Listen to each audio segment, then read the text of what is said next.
5 weeks before the election, Trump and Biden held their first presidential debate amid the chaos. Incumbent President Trump and presidential hopeful Joe Biden addressed some key questions on issues like COVID-19, which has killed more than 200,000 people in that country. Racial justice, the economy, public safety, the Supreme Court, climate change, and of course Trump's taxes were also mentioned. With countless interruptions, personal attacks, and name-calling, some say it was the worst debate they've ever heard. We're joined by youth voters in the U.S. to give us their take on whether the candidates appeal to young people.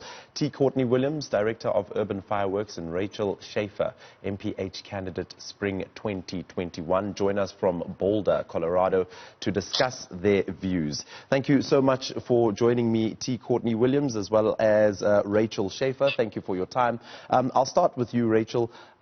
What did you make of the discussions or the debate, presidential debate, between Donald Trump and Joe Biden? Naturally, it was a bit of a mess, as everyone has, been talking about. I felt that Biden could have made some very poignant statements on the EPA rollbacks that Trump has made, and he missed that opportunity, and he missed a number of other opportunities, which you may ask us about. So I didn't receive it that well. Courtney, your take on the presidential debate? So I am rather politically disenfranchised. I didn't watch the actual debate. I have caught some of the highlights of it, and as Rachel mentioned, it is rather a mess. Your thoughts on Trump's lack of progressiveness, though? I'm sure you must have a lot to say about that, Courtney.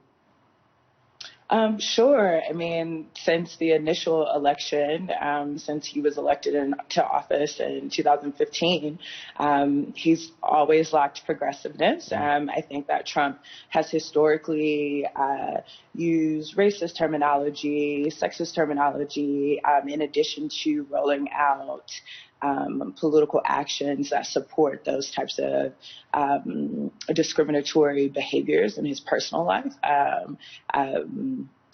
However, I don't know if that's too far different from most of the presidents that have been in the White House. Trump is just very loud with his political actions. Rachel, I see you nodding there. Do you think this election is probably going to be the most interesting in the U.S., or have we had more interesting voters or voting processes in the U.S.? I'm not sure interesting is the word, but I do feel that Trump has dialed everything to level 10.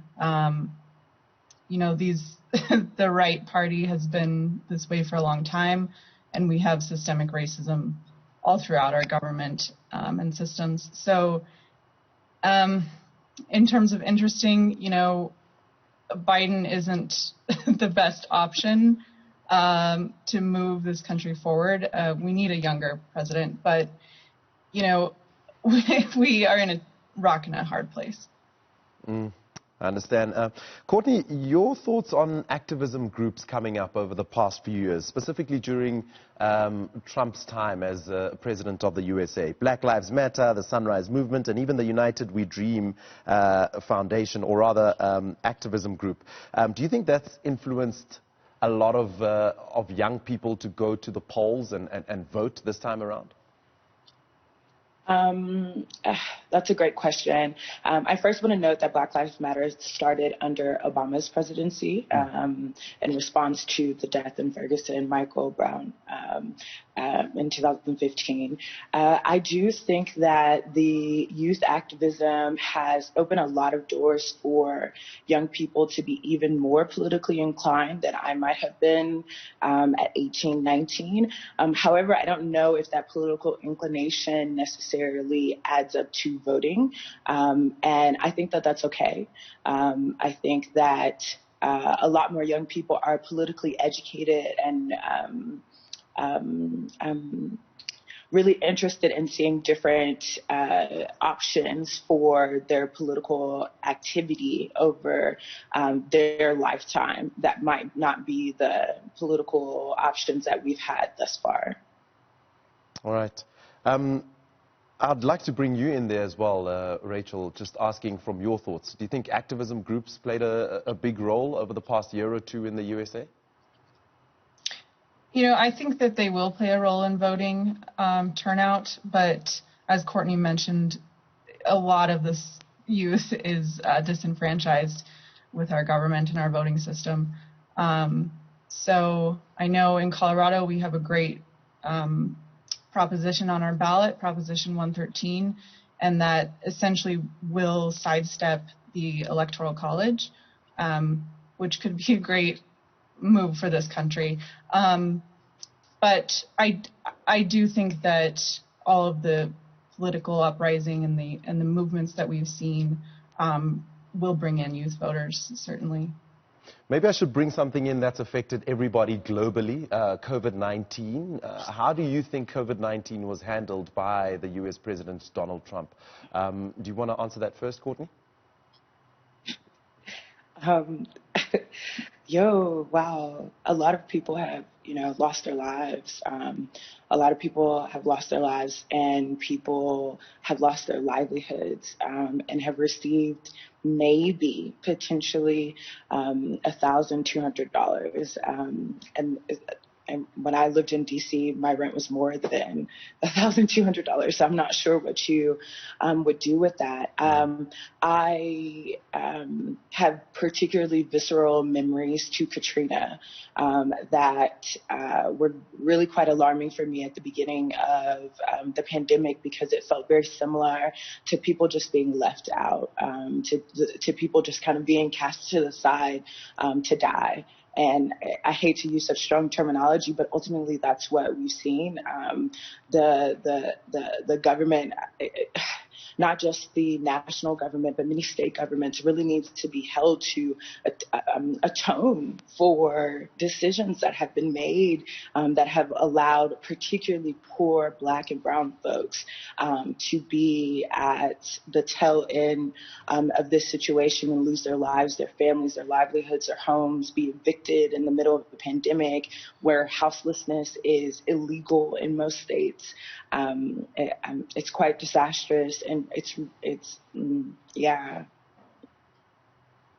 Rachel, you want to come in there?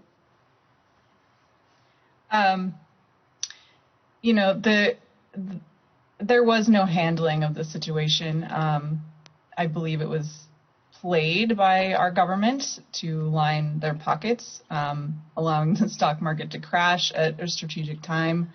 They knew this was coming way back in February, probably before then. Our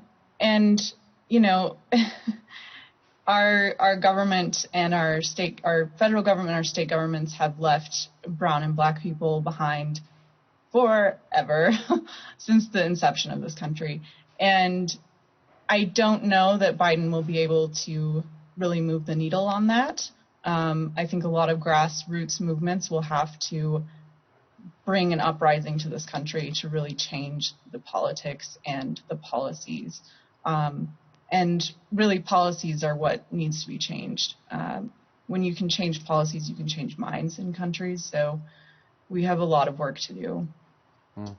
And talking about policies, what is your take on religion on the whole, and the fact that some candidates are using religion as a way to win more voters? They've done this. They've done this for generations, and it's inappropriate. And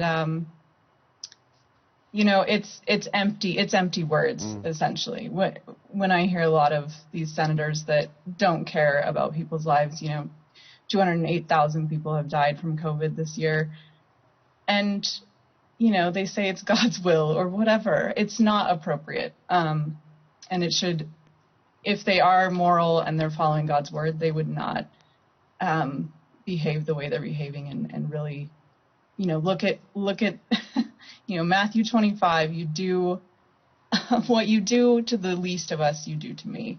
So I don't see that, they're genuine at all. And I don't know how many people can see through that, though. Courtney, my final question to you. How can the candidates, both Donald Trump and Joe Biden, appeal to the young voter? I know Rachel mentioned earlier that the candidates are too old. Joe Biden is not somebody who connects to the youth. But what can he do to try to appeal to the young voter in the U.S.?